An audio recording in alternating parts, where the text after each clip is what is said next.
বাবাকে হত্যার পরিকল্পনায় ৩ দিন আগে গর্ত খোঁড়েন ছেলে। মাকে মেনে না নেওয়ায় ঘুমের ঔষধ খাইয়ে মেরে ফেলেন বাবাকে। কোনো মদ গাঁজা খায় না, কোনো আড্ডায় না, আমাদের সাথে কোনো বেদবি করে না, বাবার মার ওগোর সাথেও কোনো বেদবি করে না, কিন্তু ধূপ কইরা এই না শুনলাম। টাঙ্গাইলের খাটাইল উপজেলায় ঘটেছে এই চাঞ্চল্যকর ঘটনা। বাবাকে হত্যার আগে লাশ গুম করার জন্য ৩ দিন আগে গর্ত খুঁড়েছিলেন কলেজ পড়ুয়া ছেলে জামিউল হক খান জিসান। পারিবারিক সূত্রে জানা যায়, নিহত রাশেদুল হক খান সুমনের সাথে বছরখানেক আগে স্ত্রীর সঙ্গে দাম্পত্য বিচ্ছেদ ঘটে। এতে ভীষণ মানসিক চাপের মধ্যে পড়ে যায় ছেলে জিসান। মা বাবাকে আবার এক ছাদের নিচে ফেরাতে চেষ্টা করেও সফল হয় না সে। বাবাকে এই জন্য দায়ী করে প্রতিশোধের পরিকল্পনা নেয় জিসান। পারিবারিক দ্বন্দ্ব চলে আসছিল বেশ কিছুদিন যাবত, আর তার বাবাকে এই গ্যাসের ট্যাবলেটের খাওয়ানোর সময় পানির মধ্যে বৃষ্টি ইবুটিন ট্যাবলেট খাওয়াইছে। ধারণা করা হচ্ছে এই কারণে তার বাবার মৃত্যু হয়েছে। ঘটনার দিন ২০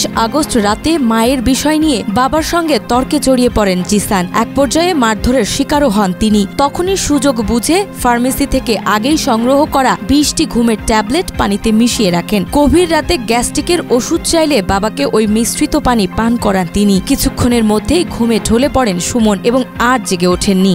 বলছে যে আমার মায়ের জন্য ধরা পড়ছে, গোপন করে রাখছিল, সেটা নিজেই ধরা পড়ছে, আল্লাহই তার বিচার করছে। পরদিন প্রতিবেশীরা স্বাভাবিক মৃত্যু ভেবে দাফন সম্পন্ন করেন। তবে ছেলের আচরণে অস্বাভাবিকতা টের পায় তার দাদা। পরে জিজ্ঞাসাবাদে নিজেই বাবাকে হত্যার বিষয়টি স্বীকার করে জিসান। স্থানীয়রা তাকে আটক করে পুলিশে খবর দেয়। পুলিশ এসে তাকে থানায় নিয়ে যায়। এরপরেই চাঞ্চল্যকর সব তথ্য মেলে জিসানের কাছে। আমরা এটি একটা মামলা, হত্যা মামলা নিয়েছি।